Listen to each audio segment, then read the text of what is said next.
नमस्कार, commodity roundup में आपका स्वागत है। मैं हूं मनीषा गुप्ता। आज बात करेंगे कच्चे तेल की, जहां पर हमने लगातार गिरावट इस हफ्ते भी बनते हुए देखी है और कई महीनों के लोज पर यहां पर कच्चे तेल में फिलहाल कारोबार। बाजार को यहां पर ओपेक एंड एलाइज की जो फैसला है 1 लाख बैरल्स प्रतिदिन की कटौती का, उसका एक नीजक रिएक्शन हमने बाजार में जरूर आता हुआ देखा है, लेकिन इसके सामने डिमांड का कुछ बहुत चिंताएं हैं बाजार में और उसका असर यहाँ पर प्राइसेस में।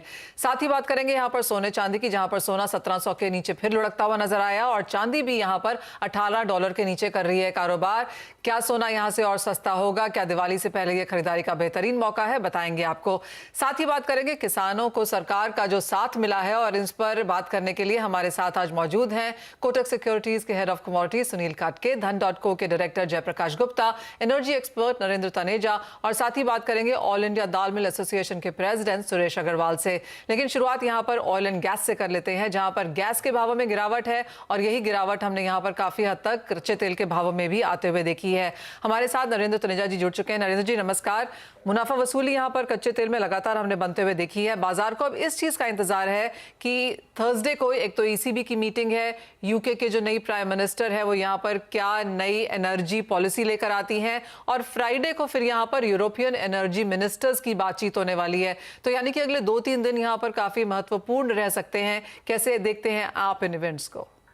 नहीं, बिल्कुल आपने सही कहा। देखिए, यूरोप में तो इस समय सबसे बड़ा विषय, सबसे बड़ा चिंता, सबसे बड़ी एंग्जाइटी वो है ऊर्जा ही है, खासतौर से तेल और गैस को लेकर के है।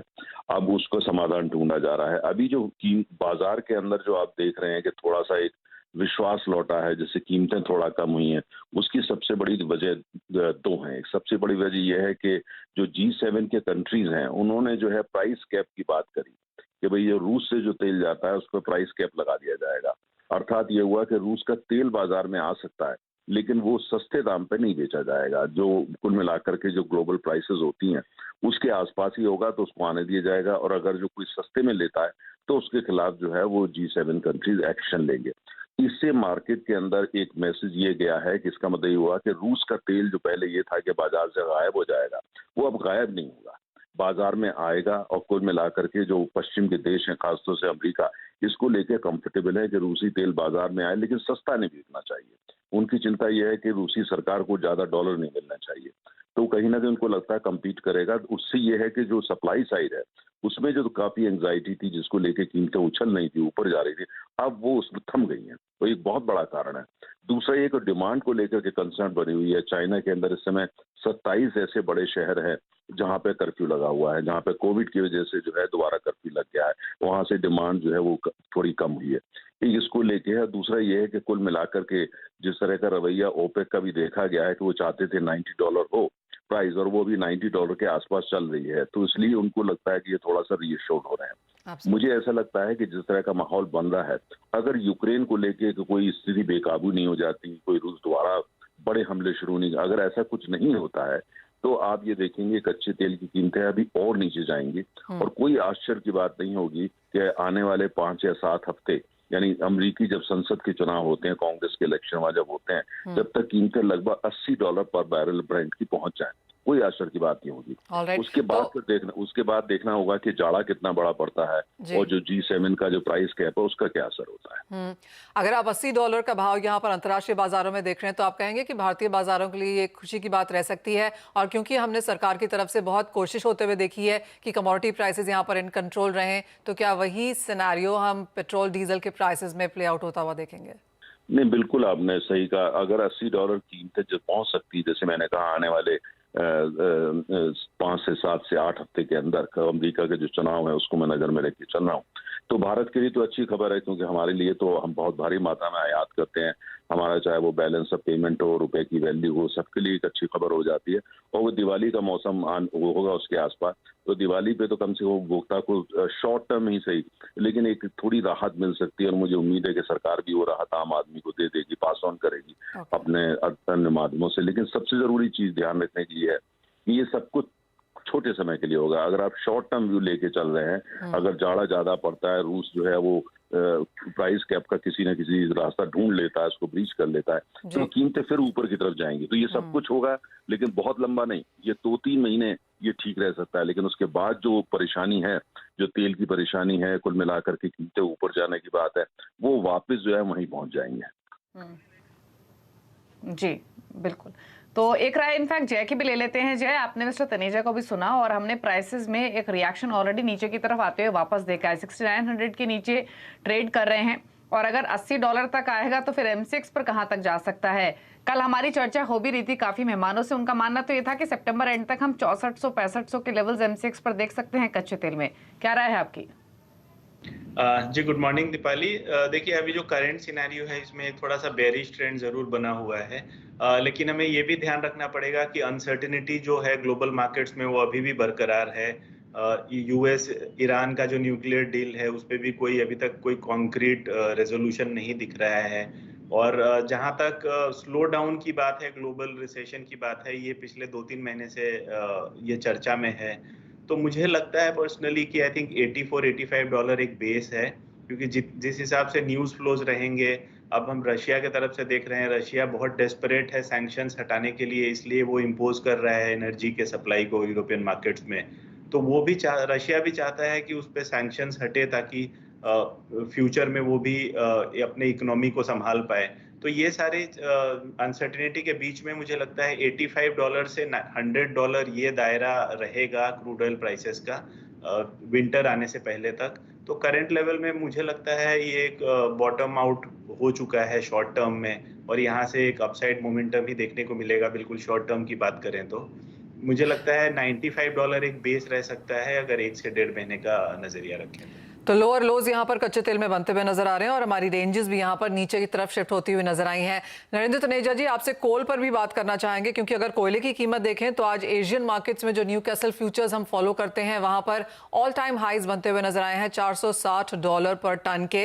यूरोप में कोल के prices near all time highs के करीब यहाँ पर हैं। जिस तरह से गैस के प्राइसेस में वृद्धि हमने आते हुए देखी है, तो वो गैस टू कोल का जो स्विच है जो हमने यूरोप और यूएस में आता हुआ देखा है, उसे आप कैसे देखते हैं? इंडियन मार्केट्स में माना जा रहा है कि कोल की डिमांड इस साल भी 10% फिर से बढ़ सकती है। कैसे आप इस सिनेरियो को देखेंगे?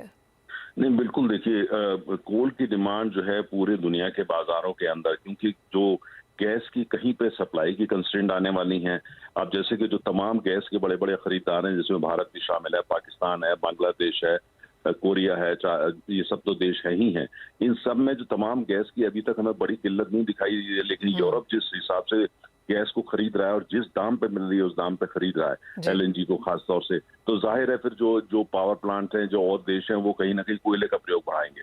खुद यूरोप के अंदर, जर्मनी के अंदर वो उनका और जो आयात है कोयले का वो बढ़ गया है, अन्य देशों का भी बढ़ा है। तो एकाएक जो कोल है उसकी डिमांड बढ़ रही है, खासतौर से जैसे जैसे जाड़ा नजदीक आएगा, तो चाहे वो हीटिंग के लिए हो, चाहे वो पावर के लिए हो, जिसमें जरूरत होगी यूरोपीय देश जो है वो कोयले का प्रयोग करेंगे। तो इसलिए आप देख रहे हैं कुल मिलाकर के कोयले को लेकर के मार्केट काफी बुलिश नजर आ रही है।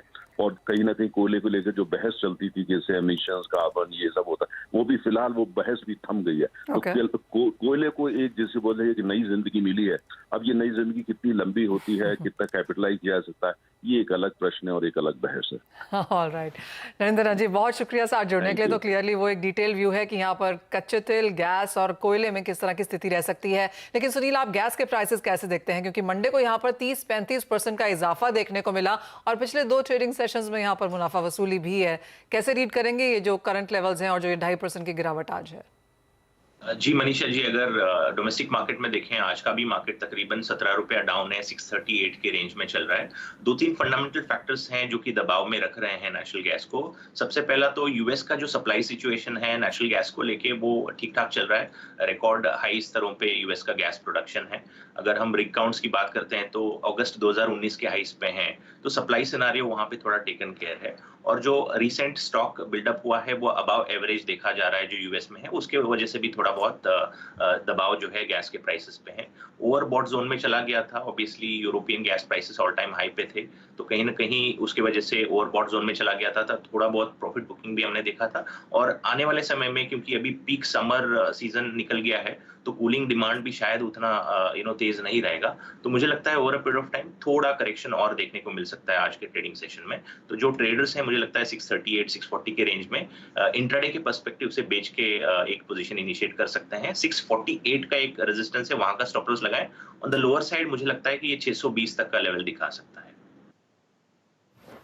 ओके, तो 620 तक जा सकता है। इनफैक्ट अगर 620 के लेवल्स ब्रीच हुए, जिसके चांसेस तो फिलहाल नहीं लग रहे हैं, तो और भी जो सेल ऑफ है वो इंटेंसिफाई हो सकता है, ऐसा कल भी हमें व्यू मिला था। लेकिन हम बात सोने चांदी की कर लेते हैं। जय, क्या व्यू है इंटरनेशनल मार्केट्स में? तो जो सोना है $1700 के नीचे फिसला है, 2 साल के लोअर लेवल्स पर है, लगातार 3 दिन से वापस हम M6 पर भी सोने में प्रेशर देख रहे हैं। अभी भी व्यू तो यही है कि शायद सोना और थोड़ा नीचे आ सकता है, और जैसे मनीषा जी ने शो की शुरुआत में भी जिक्र किया, जो सेंट्रल बैंक्स की मीटिंग है अपकमिंग, वो सोने चांदी की चाल के हिसाब से भी इंपॉर्टेंट रहेंगी। क्या व्यू है इन स्तरों से गोल्ड पर? जी दीपाली, देखिए प्राइमरी रीजन ये फॉल का है डॉलर इंडेक्स का मजबूत होना। मल्टी ईयर हाइज पे है, $110 के ऊपर निकल चुका है डॉलर इंडेक्स। दूसरी तरफ घरेलू मार्केट में उसके कारण रुपी में वीकनेस है। हालांकि क्रूड ऑयल प्राइसेस का नीचे आने के कारण यहाँ पे रुपी में वो दबाव नहीं देखने को मिल रहा है। जहाँ तक गोल्ड की बात है, मुझे लगता है अनसर्टेनिटी जब तक बरकरार है, यहाँ पे गोल्ड को आप इग्नोर नहीं कर सकते हैं। From an investment point of view, from a medium term point of view, इस तरह की गिरावट एक बेहतरीन मौका है एक्यूमुलेट करने का। अगर 50,000 के नीचे भी रेट जाता है तो मेरे हिसाब से वो एक बाइंग का मौका है, उसे चूकना नहीं चाहिए। वन वे और द अदर आप डॉलर इंडेक्स में जो मजबूती है वो सस्टेनेबल नहीं है, क्योंकि इतना लार्ज डेफिसिट यूएस में होने के बाद उसकी करेंसी का एक इंडेक्स इतना मजबूत रहना थोड़ा सा फंडामेंटल के अगेंस्ट है। Over a period of time dollar index में कूलिंग इफेक्ट आएगा, और जिससे गोल्ड और सिल्वर प्राइसेस में बहुत बड़ा उछाल देखने को मिल सकता है। So from a medium term perspective, I think this is a good level to start buying. तो धीरे धीरे बाइंग की जा सकती है इन लेवल से, क्योंकि प्राइसेस ऑलरेडी ऊपरी स्तरों से काफी नीचे आ चुके हैं। रुक रहे हैं इसी के साथ एक ब्रेक के लिए। ब्रेक के उस पार फोकस करेंगे एग्री कमोडिटीज पर, खासतौर से बात करेंगे दालों की, और इस पर बातचीत करने के लिए मिस्टर सुरेश अग्रवाल भी हमारे साथ मौजूद हैं, जो कि प्रेसिडेंट है all India Dal Mill Association के। एक ब्रेक के बाद जल्द वापस आते हैं। आपका स्वागत है। बात अब यहाँ पर मेटल्स की कर लेते हैं, क्योंकि एक तरफ तो चाइना का स्टिमुलस का बाजार को इंतजार है, लेकिन दूसरी तरफ जो स्ट्रेंथ हमने यूएस डॉलर में आते हुए देखी है उसका असर भी है। और फिर यहाँ पर चीन में जो कितने सारे रिव्यूज या अदर रिस्ट्रिक्शंस हैं, कर्फ्यूज हैं, उसका भी असर डिमांड पे पड़ता हुआ नजर आया है। जय, कैसे देखते हैं आप सेक्टर को, और आपकी topic with in the space क्या होगी? जी मनीषा, देखिए जब तक डॉलर इंडेक्स में मजबूती है, यहाँ पे एक बेरिश ट्रेंड जरूर रहेगा मेटल प्राइसेस में। दूसरी तरफ higher energy prices European countries में, वो भी एक डेटरेंट है। बहुत सारे यहाँ पे फैक्ट्रीज या स्मेल्टर शट डाउन हो रहे हैं, तो वो एक कहीं ना कहीं सपोर्ट दे रहा है प्राइसेस को, क्योंकि यहाँ पे जो सप्लाई साइड है उस पर थोड़ा कंस्ट्रेंट आने के चांसेस हैं। कुल मिला के देखिए जो बेस मेटल्स हैं उसमें अभी भी व्यू पॉजिटिव है। बाई ऑन डिप्स की रणनीति रखनी चाहिए, क्योंकि जो इनहेरेंट क्लीन एनर्जी का डिमांड है इसमें बेस मेटल्स का बहुत बड़ा योगदान रहेगा। मेरा टॉप पिक कॉपर है और एल्युमिनियम दोनों है। आई थिंक करंट लेवल्स पे यहाँ पे अगर थोड़ा मीडियम टर्म आउटलुक है तो यहाँ से बाइंग इनिशिएट करनी चाहिए। शॉर्ट टर्म में वोलेटिलिटी बहुत ज्यादा रहने के चांसेस है। अगर कोई शॉर्ट टर्म में ट्रेड इनिशिएट करता है तो स्ट्रिक्ट स्टॉप लॉस का ध्यान जरूर रखें। अदरवाइज मीडियम टर्म में मेरा व्यू बुलिश है कॉपर और एल्युमिनियम दोनों पे। ओके, चलिए, तो ये व्यू आपको बेस मेटल से मिला है। मीडियम टर्म आउटलुक बुलिश है, डिप्स पर बाय करने का सलाह है, फिर चाहे वो कॉपर हो एल्यूमिनियम हो, क्योंकि ऑलरेडी अपने हायर लेवल से ये काफी नीचे आ चुके हैं। लेकिन आगे बढ़ते हुए अब बात कर लेते हैं एग्री कमोडिटीज की, और पहले चर्चा कर लेते हैं पल्सेस की। दरअसल केंद्र सरकार ने मध्य प्रदेश के किसानों को राहत दी है, और जो समर्थन मूल्य पर मूंग उड़द की जो खरीद सीमा है उसे 25 क्विंटल से बढ़ाकर 40 क्विंटल कर दिया है। दरअसल जो किसान इस मात्रा से ज्यादा स्टॉक लेकर आते थे उनको परेशानी होती थी, और उसके तहत ये कदम उठाया गया। तो इस मूव पर भी और साथ ही साथ पल्सेस के प्राइसेस पर भी बातचीत कर लेते हैं। हमारे साथ मिस्टर सुरेश अग्रवाल मौजूद हैं, जो कि प्रेसिडेंट हैं all India Dal Mill association से। चलिए, इनफैक्ट सुरेश जी की फोन लाइन डिस्कनेक्ट हो गई है, उनसे रिकनेक्ट करेंगे और व्यू लेंगे कि इस डेवलपमेंट का कितना फायदा पहुंचेगा, प्राइसेस की डायरेक्शन क्या है, क्योंकि काफी सारी ऐसी दालें हैं जिनकी आवक इस साल पिछले साल के मुकाबले, जो सोइंग के नंबर्स हैं बेसिकली, वो कम रहे हैं। तो ये भी एक इम्पॉर्टेंट एस्पेक्ट है फर्दर प्राइसेस के ट्रेंड के हिसाब से।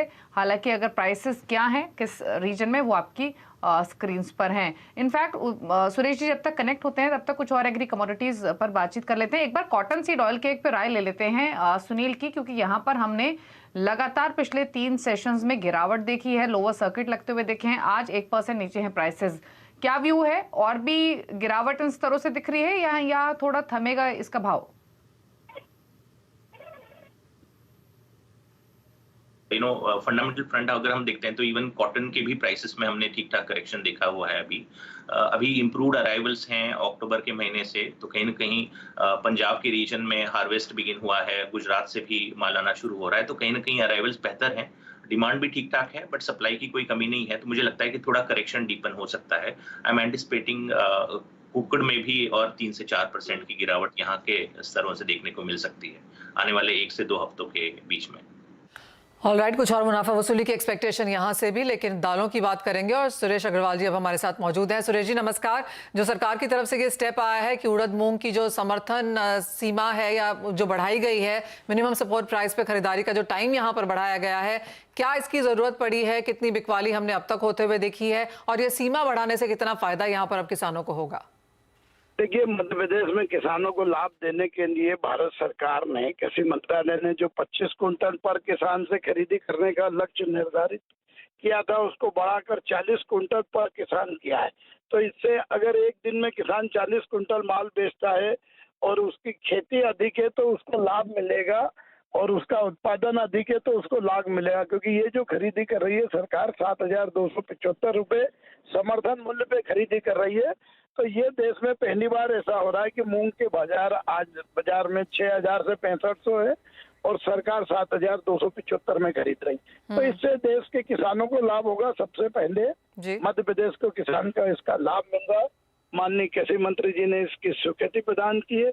मध्य प्रदेश सरकार ने इसको कल कैबिनेट में अप्रूव करके इसको आगे बढ़ा दिया है। तो अब मध्य प्रदेश के किसान को लाभ मिलेगा। साथ ही अन्य राज्यों में भी भारत सरकार ने अनुमति दी है। तो इस हिसाब से सरकार के पास अब उड़द, चना और तुअर के अलावा मूंग का भी बम्पर स्टॉक होने की संभावना है, क्योंकि हर राज्य में अगर मूंग खरीदेंगे तो काफी पैमाने पे वहां पर स्टॉक होगा और किसानों को अलग अलग राज्य में लाभ होगा। अब सरकार को इसमें एक पॉलिसी जरूर चेंज करना चाहिए। अभी भारत सरकार ने जो राज्य सरकारों को छूट दी है उसके तहत ये बड़े जो लोग होते हैं जो 50,000 कुंटल से अधिक माल परचेस करते हैं, उन्हीं को ऑनलाइन बोली में भाग लेने का अधिकार है। उसमें कम कीमत आती है। अभी हमने पिछली बार देखा था 8 दिन पहले 5400 रुपए में मध्य प्रदेश सरकार का मूंग बिका। अगर वहां पर 5-5 हजार कुंटल अगर व्यापारी, दाल मिलर या अन्य व्यापारी को परचेस की अनुमति देंगे तो ये सरकार को 54 की जगह 62-63 रुपए भाव प्राप्त होंगे। इससे सरकार को ज्यादा नुकसान नहीं होगा और मूंग अनेक हाथों में हिंदुस्तान में जाएगा। अभी जो भी मेरा उसको अंत में बेचना तो दाल मिलर को ही पड़ता है। तो क्यों ना सरकार को हर दाल मिलर को इसमें भाग लेने की अनुमति देना चाहिए और अधिकतम 4,000 से 5,000 कुंटल तक इसकी सीमा करना चाहिए। तभी जाके देश के व्यापारी, इंडस्ट्रीज इसमें भाग लेंगे। जी हाँ सुरेश जी, एक्चुअली मेरा सवाल आपसे वही था, क्योंकि सरकार को अगर यहाँ पर सीमा बढ़ाने की जरूरत पड़ी है और आपने कहा उसका फायदा भी होगा, तो हम यहाँ पर प्राइवेट खरीदारी किस तरह की देख रहे हैं और प्राइसेस में आपको लगता है कि सरकार के स्टेप से अब कुछ सपोर्ट देखने को मिलेगा? नहीं, प्राइस में सपोर्ट इसलिए नहीं मिलेगा कि जब सरकार के पास बफर स्टॉक हो जाता है तो उसके कारण प्राइस ऊपर जाने में दिक्कत आती है। और नंबर 2, मूंग का उत्पादन मध्य प्रदेश में बहुत बड़े पैमाने पे बढ़ा है। जैसा चने का गुजरात में बढ़ा है, ऐसा मूंग का हमारे यहाँ 2 डैम नए बने, एक पुनासा डैम बना, एक ओंकारेश्वर डैम बना। तो इसकी सैकड़ों गाँवों में नहरें गई है, इसलिए मूंग का उत्पादन अन्य राज्यों की तुलना मध्य प्रदेश में पिछले 2 साल में काफी बढ़ा है। तो प्राइस तो ऊपर नहीं जाएगी, समर्थन मूल्य के नीचे ही रहेगी। अब प्राइस बढ़ने की संभावना नहीं है और किसान को लाभ सरकार के खरीदने से मिलेगा। ओके, चलिए ठीक है। तो ये प्राइसेस पर भी व्यू दिया और फिलहाल की स्थिति पर भी व्यू दिया सुरेश जी ने। शुक्रिया सुरेश जी आपका अपने कमेंट्स देने के लिए। एक बार सुनील का भी व्यू ले लेते हैं, वो कैसे देखते हैं फर्दर प्राइसेस को, कंसीडरिंग जो भी डेवलपमेंट्स हो रही हैं, जो भी सोइंग के नंबर्स हैं, जो प्राइसेस हैं, क्या राय है आपकी सुनील? जी, मुझे लगता है थोड़ा प्राइसेस वीकर साइड ही रहेंगे, क्योंकि नफेड की तरफ से भी हम देखते हैं तो पल्सेस फ्रंट पे उनके पास जो स्टॉक्स है वो कहीं ना कहीं मार्केट में लिक्विडेट करने आएंगे। जहां से हम इंपोर्ट करते हैं, जैसे चना है, हम तंजानिया से इंपोर्ट करते हैं, वहां का भी क्रॉप अच्छा है, 1 लाख टन के आसपास है।